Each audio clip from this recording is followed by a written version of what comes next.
Potential Church, how are we? Nah, man. Potential Church, how are we doing? My name's Tyler. I just want to say thank you for having me. But, man, can we make some noise? Can we make some noise for the worship team?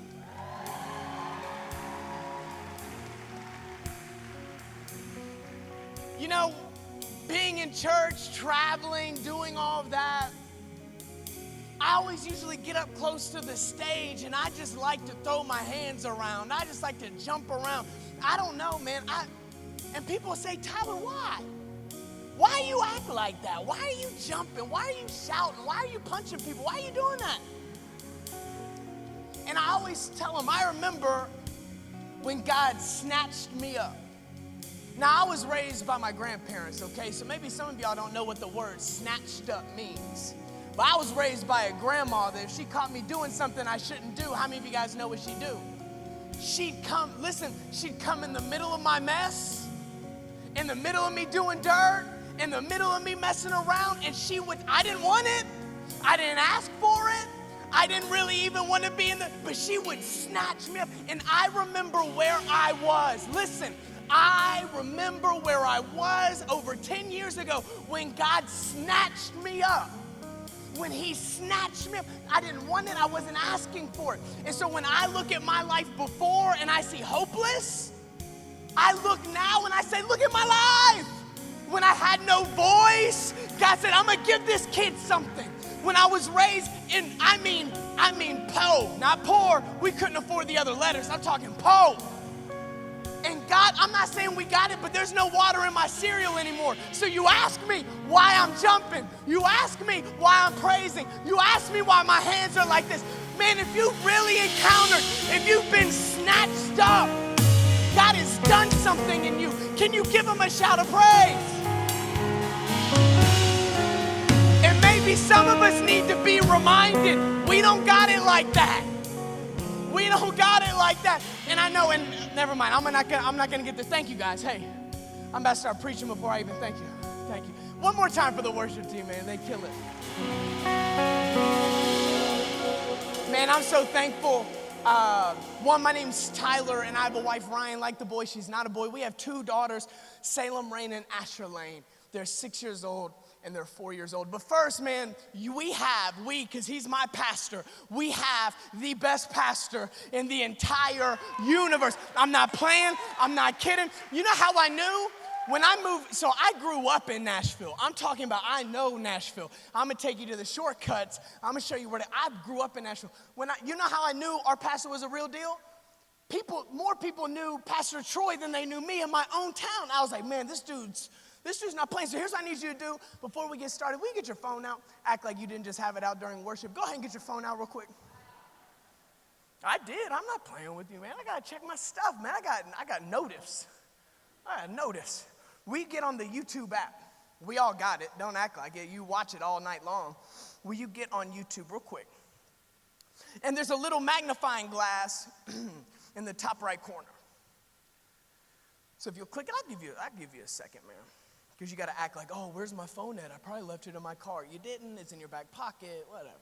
Okay, if you'll go on, it says search YouTube. Just type in real quick, TROY space GRAMLING.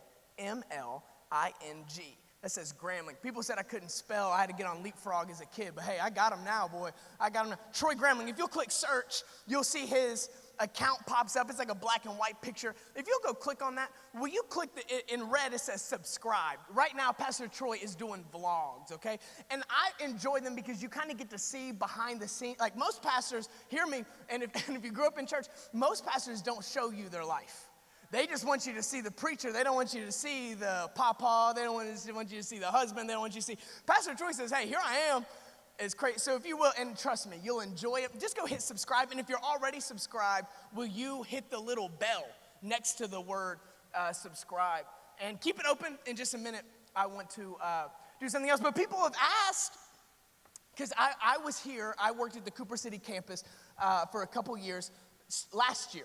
And then, because I don't know if you know this, there are 4 Grambling kids. I'm the 4th one, but no one's ever talked about me.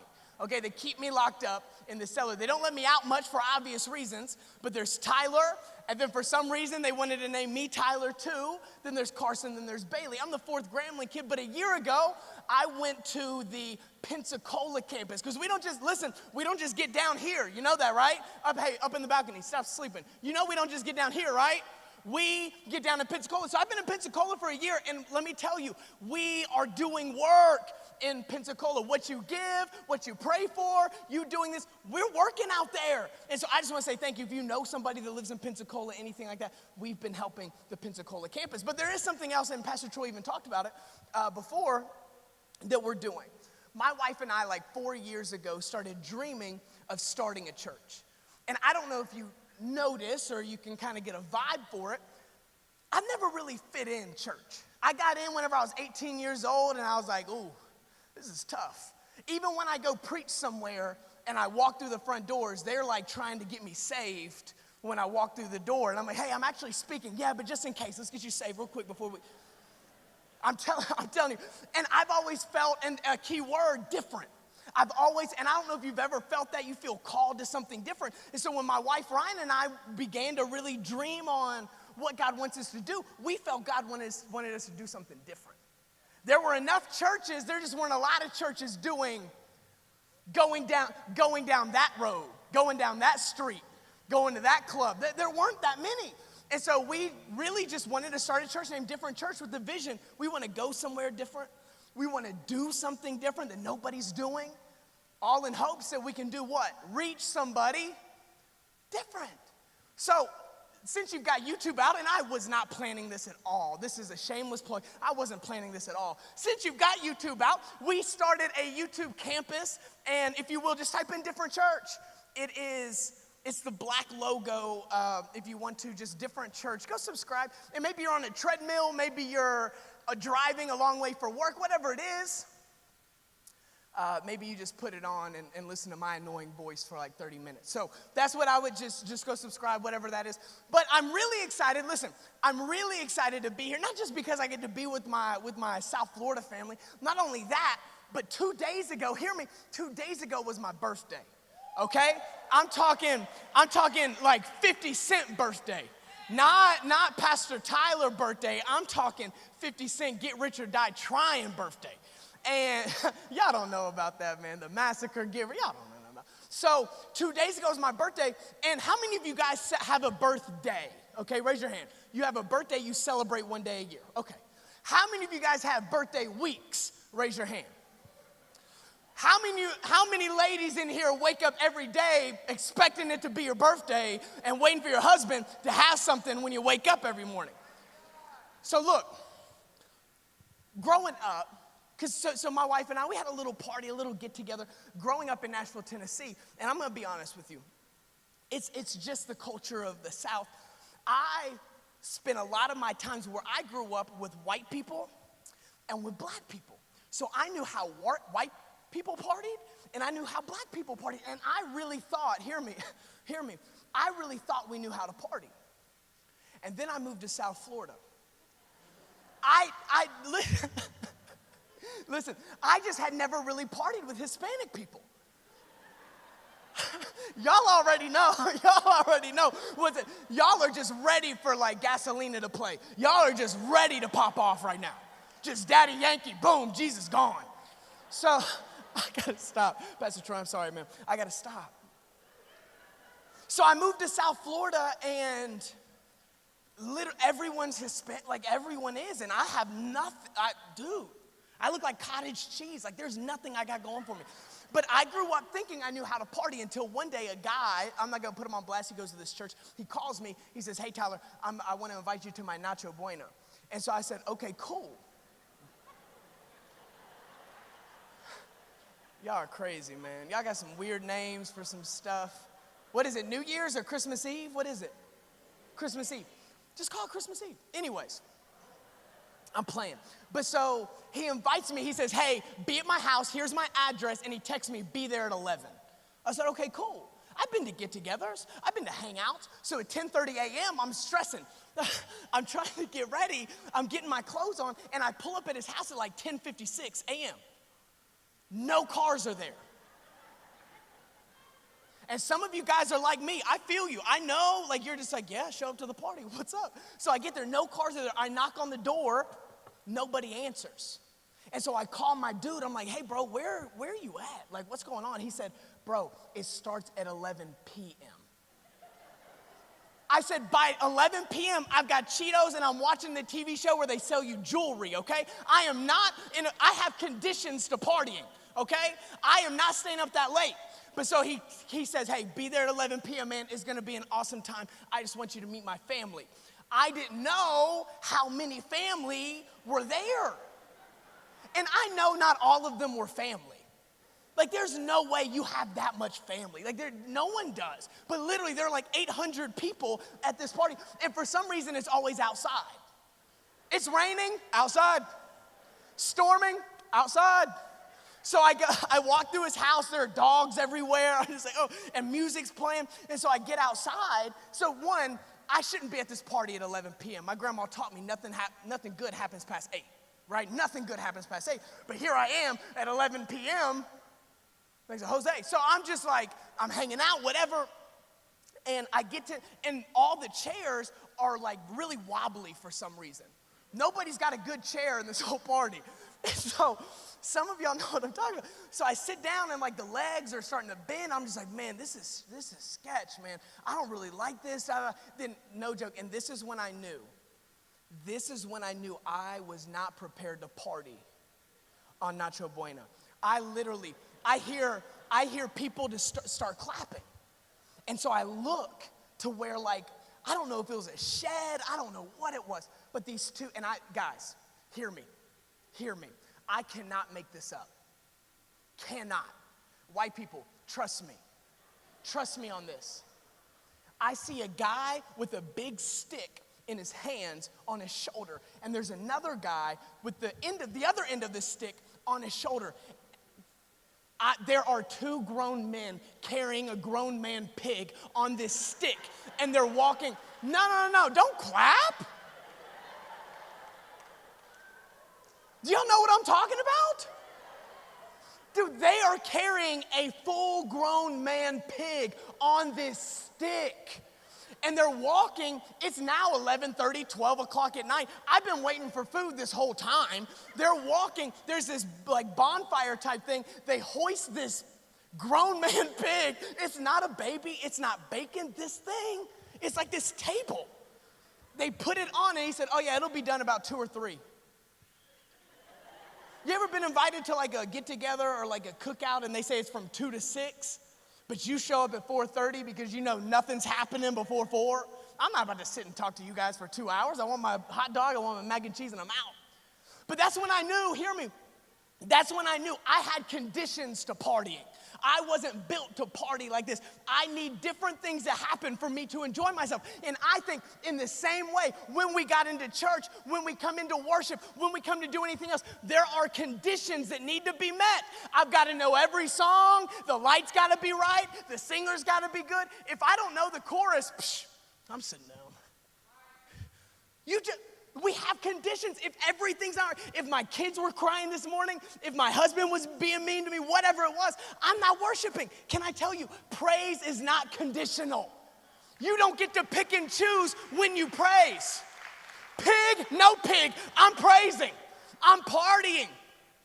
But so oftentimes when we come into church and the temperature's not right, you didn't bring that shirt, or maybe you forgot deodorant, you started sweating so you can't lift your hands. I'm telling you, God is not scared.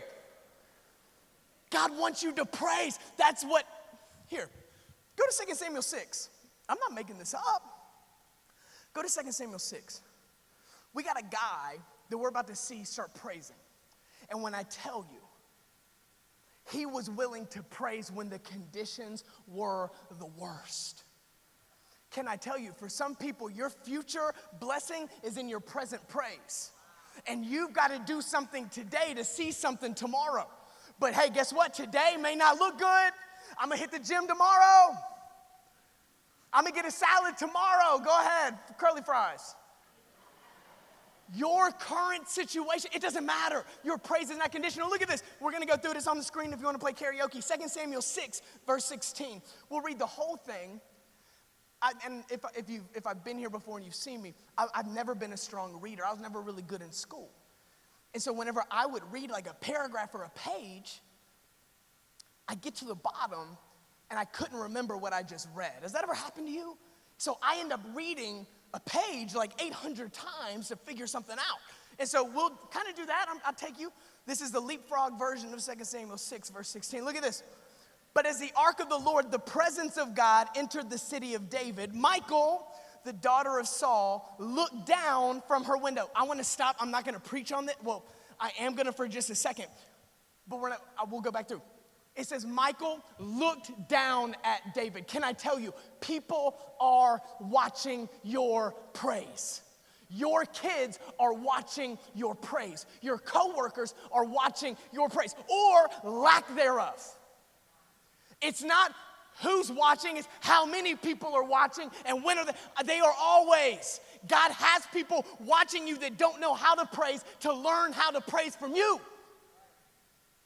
That's why praise is not conditional. That's why it's not, because someone else is going through something and they better see you jumping. They better see you taking a lap, if you know what I'm talking about. They better see you praise. There's somebody always watching. Look, 16. But as the ark of the Lord entered the city of David, Michal, the daughter of Saul, looked down from her window. When she saw King David leaping and dancing before the Lord, look at this. She was filled with contempt for him. They brought the ark of the Lord and set it in a place inside the special tent David had prepared for it. And David sacrificed burnt offerings and peace offerings to the Lord. When he had finished his sacrifices, David blessed the people in the name of the Lord of heaven's armies. Verse 19.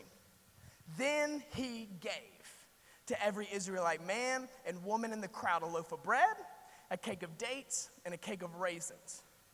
Then all the people returned to their homes. Verse 20.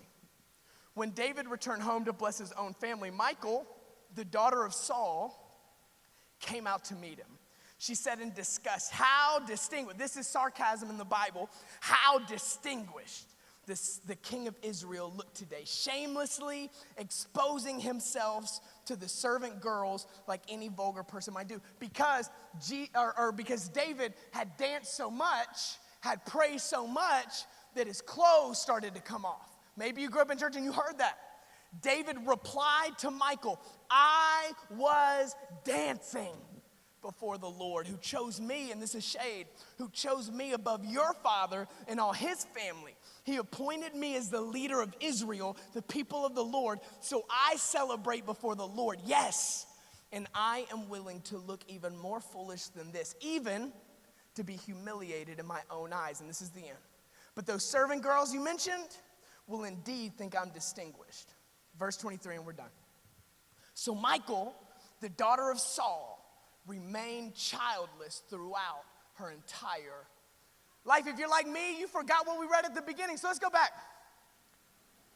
Verse 16, but as the ark of the Lord, the presence of God. Nothing on this planet is worth more than the presence of God. There are things that will happen in the presence of God that nobody can buy, that nobody can finesse their way through, that nobody can hustle their way through, that nobody can run and be talented. The presence of God must be the ultimate goal for you.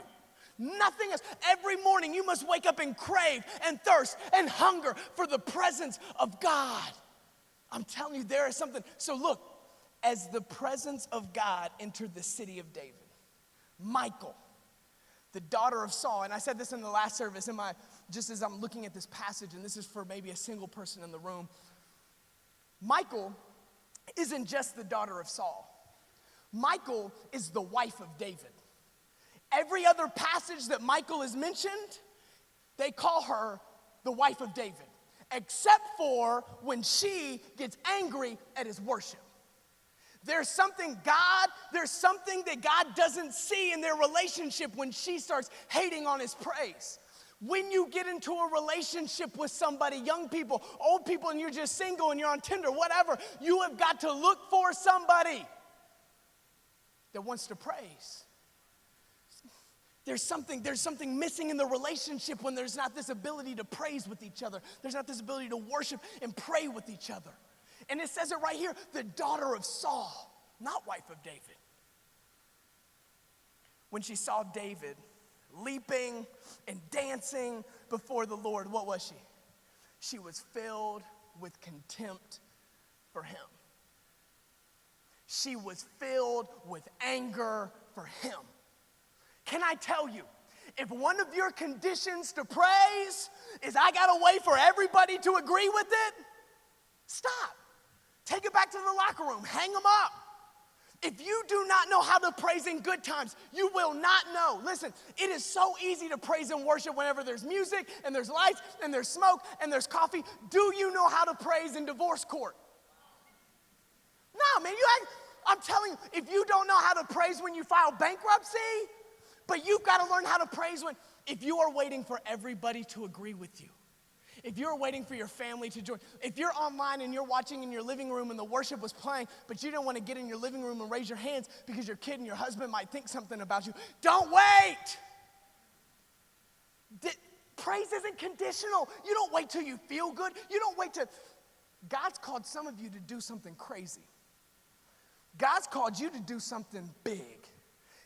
You've got something inside of you, and the only thing that's keeping you back is because of that family of yours. They don't really agree with it. They don't believe in it. If you are waiting for that, you're praising God, not them.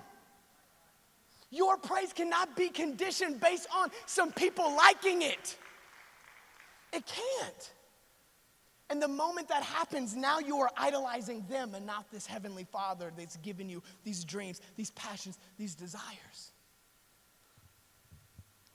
When she saw, look at that, watching him, just waiting to say something.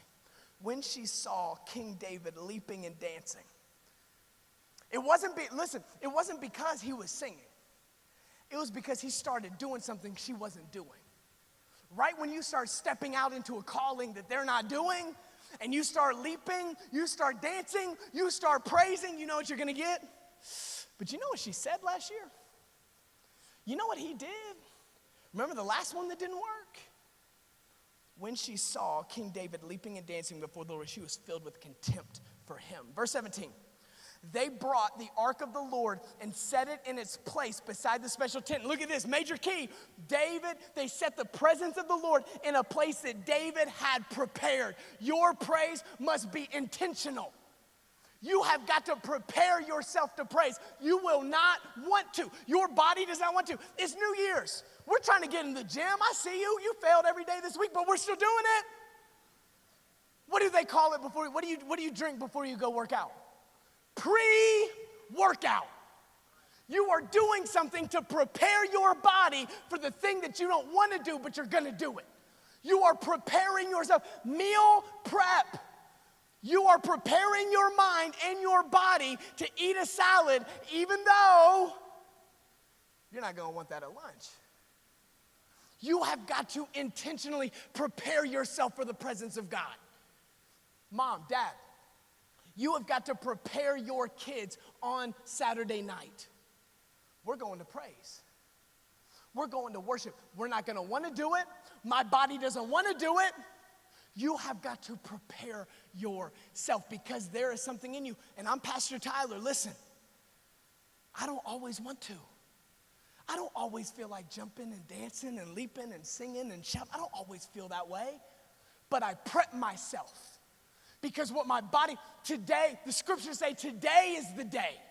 Not tomorrow when it feels better. Not next year when this thing comes through. Not when my stimulus check hits. Today. Today is the day the Lord has made. So what? I'm going to rejoice, but I'm going to tell my body, hey, Saturday night, I'm setting my alarm 30 minutes early. Hey, at work, during lunch, I'm going to set aside 10 minutes so I can pray, so I can worship, so I can read. Because if you do not prep, you won't do it. Ask me how I know. I'll just ask you. When you don't prep, do you do it? This week, did you do it? Just randomly in your car, just start breaking out, just singing, shouting? No. Unless you prepare yourself. Prepare yourself. And David knew if the presence is going to come, I've got to have a place. Here it is. I have prepared myself. Come in. Do whatever you want. I'm ready. But we just expect to be walking through Walgreens and something hits you and you just start breaking out. No.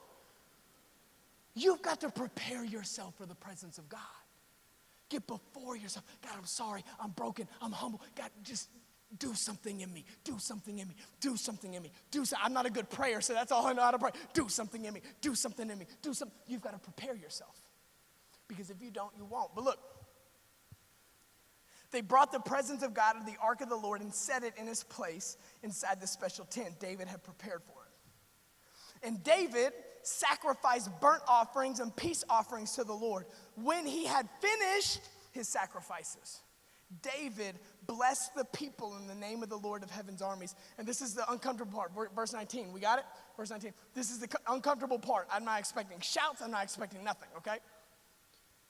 First 3 words. Then he...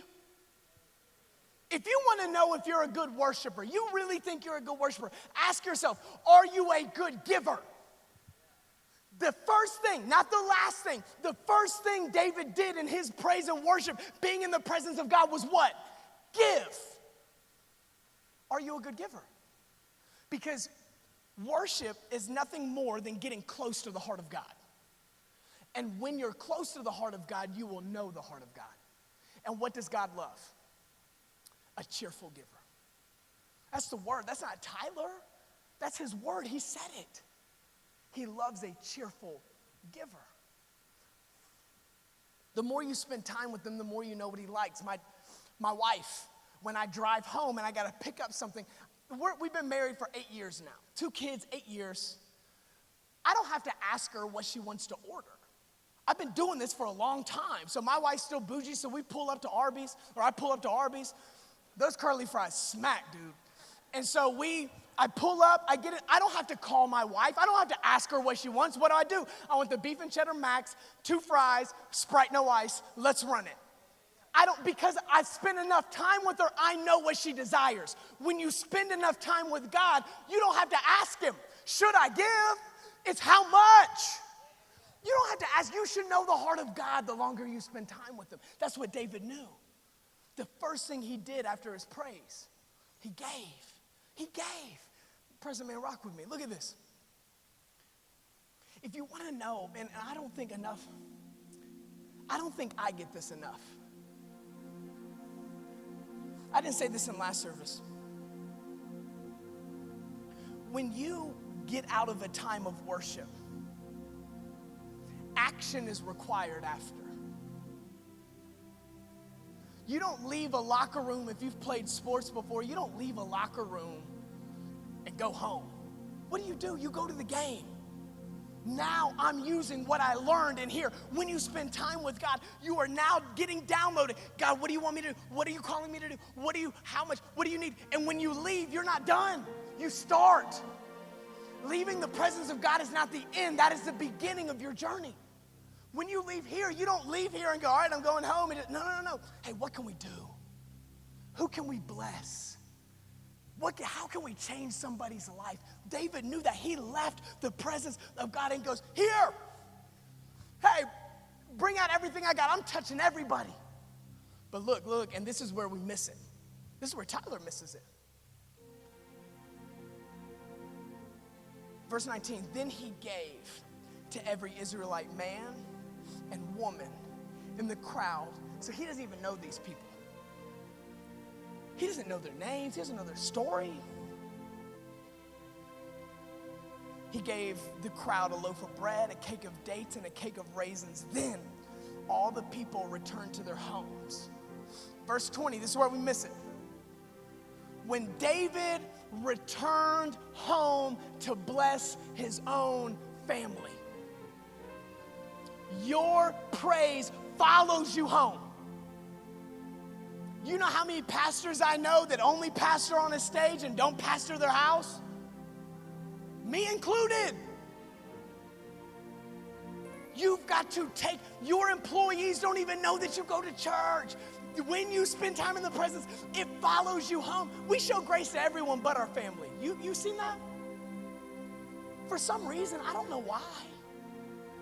You support everyone else but your family. Tyler supports everyone else but my own family. When you spend time in the presence of God, your kids must be impacted.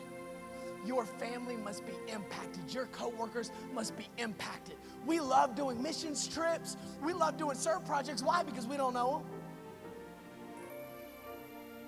Ask me how I know. But will I do that same thing at home? Will I do that same thing as a dad?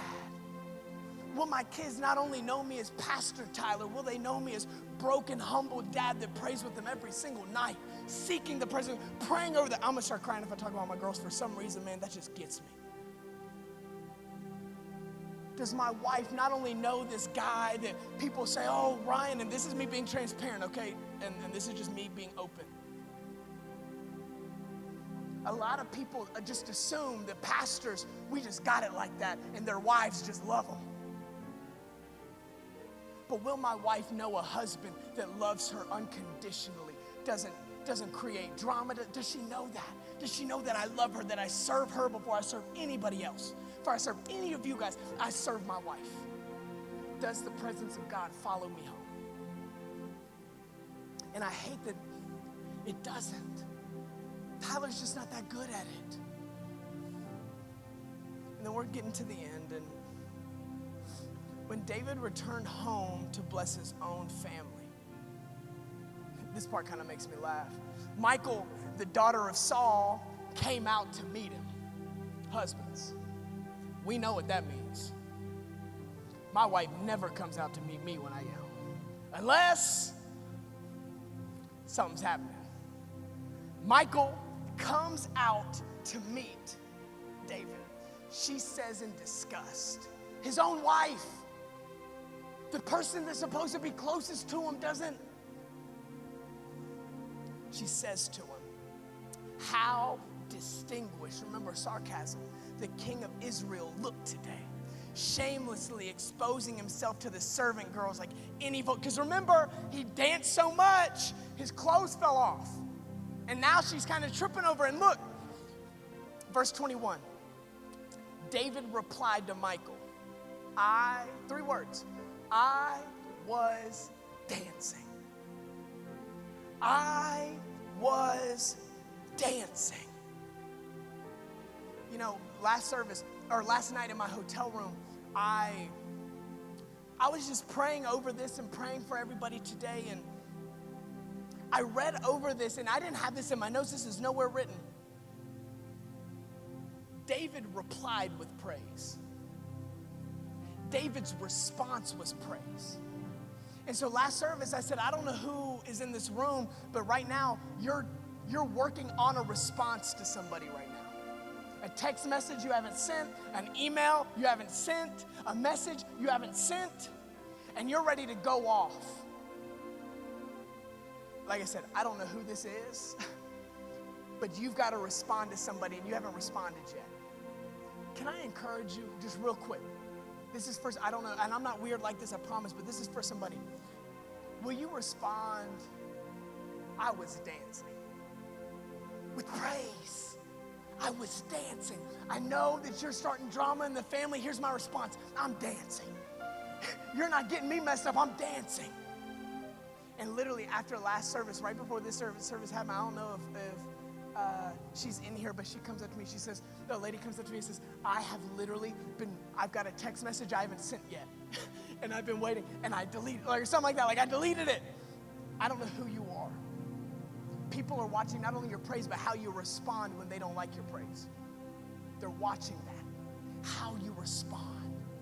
I was dancing, but look at this. And we're done, I promise. She came out.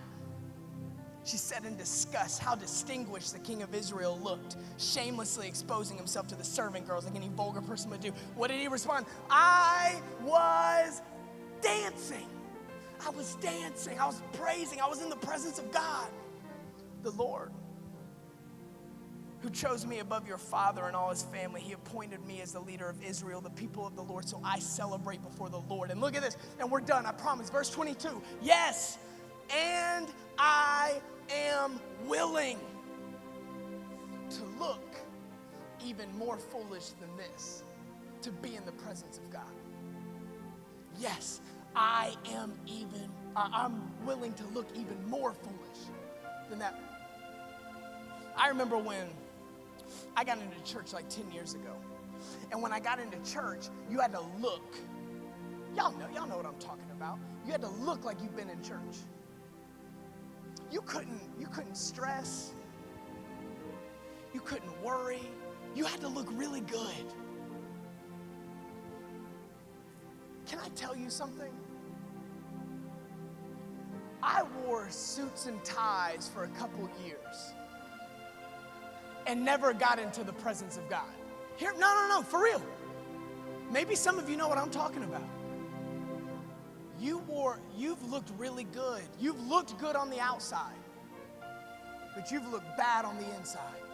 If you would have told me 10 years ago, Tyler, you're gonna dress like this and preach, I'd say, no way! I'd look like a fool.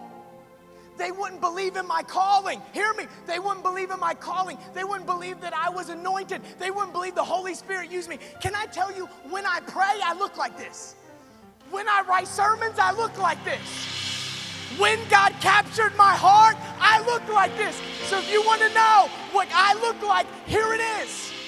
And listen, I'm willing to look even more foolish if that gets me into the presence of God, because I don't think God was concerned with David's clothes falling off. I think God was concerned with the king on David falling off. When you praise, there can be no pride. And David was king. Michael wanted him to be king. David said, no, I'm taking it back to what I used to do in the field. Before he called me, before I became a king, I used to dance through these fields. Now I'm here and I'm just saying, God, I just want to be in your presence. I don't care what it takes. I don't care how stupid I look. I don't care. This is me. This is me. When you're in the presence of God, there is no pride. There's no suit and ties. There's no collar. There's no nice clothes, bad clothes. God sees our heart. But you really have been looking for other people's affirmation to praise. You looked really good coming in here, but you're going to leave here still empty. Not me. I'd rather look like this every day of the week if I know that I can spend time with my God. Because you know the secret of David's successes in life? The presence, nothing else. Not how good he was, not how crafty he was, the presence. And if all this can happen to David, giant slayer, king of Israel, if all of this hate can happen to David, little Tyler from the hood of Nashville, yeah, it can happen to me. But dude, I faked it for far too long, man. For real. I've looked really good for a long time. I felt really bad for a long time. And there's perfect peace, there's perfect hope, there's perfect love and mercy and grace in the presence. And if there's anything you get from this, if there's anything that you hear from me, there is nothing more important than the presence of God, dude. I don't know who you are. There is nothing more important. Your kids have never seen you raise your hands. Your wife has never heard you pray for her. Your husband has never heard you pray for him. Your kids, your coworkers have never seen a man of God, but you've been in church forever. And this, I'm not trying to come down on nobody. I just know that we have this, I've got to look like a king. But what if that's the very thing that's keeping you from success? Is looking like success. God's called you. God's doing something in you. You're called, you're anointed. God called you when you look like this. He's gonna do something in you in the future. He's not worried how you look, what you sound like, how talented you are, how much money you've got in the bank. He will use you. Just get in the presence. Get in the presence. Get in the presence. That's all. That's it. And so I'm just gonna ask you, and we're not gonna do anything crazy. I'm not gonna ask you to take your clothes off or nothing, I promise, but would you guys bow your heads? And I do wanna ask you to do something. Because here's what I can tell you. No one looks more foolish than me right now. Nobody. In this room, nobody. But I'm gonna ask you to raise your hand in just a second. And I know Trust me, I've been in church for a while. I know why we don't raise our hands. I know why we don't worship, because you don't want your wife to think something's going on and you're broken. You don't want your husband to think you're sending messages out, so you're not going to worship like that because he's going to assume something's going on. Kids, you know, if you start worshiping, your parents are going to start asking you questions about your personal life. Here's what I'll tell you. With your head bowed and your eyes closed, when someone asks, are you okay? You know what you say? No. I need the presence of God. No, I'm not okay. So I'm going to raise my hand. So I'm going to worship. But we spend so much time faking it. And then we blame the worship team, we blame the pastors, we blame the church, we blame all of this for not entering into the presence of God. You've got to dance until your king falls off. That's it. So if you're ready to say, I'm willing to look even more foolish. I'm willing to look like a fool in front of my wife, in front of my kids, in front of my whoever, the visitor that I brought, whatever. I'm willing to look foolish. Will you raise your hand real quick? If it means getting into the presence. Remember, this is only to get into the presence of God, nothing else. But when you're in the presence, there can be no pride. I'm going to pray, and the worship team's going to go back, and that's just an opportunity for you to say, I am willing to look. I'm not faking it. I'm taking my collar off. I'm taking my tie off. I'm taking my company off. I'm taking my bank account off. I don't care. I need to be in the presence of my dad. God, we love you. Thank you. We praise you. We know you are doing something big, but allow for us to humble ourselves and make ourselves small so that we can encounter everything that you have for us. Thank you, God. We love you. In your name we pray. And everybody said,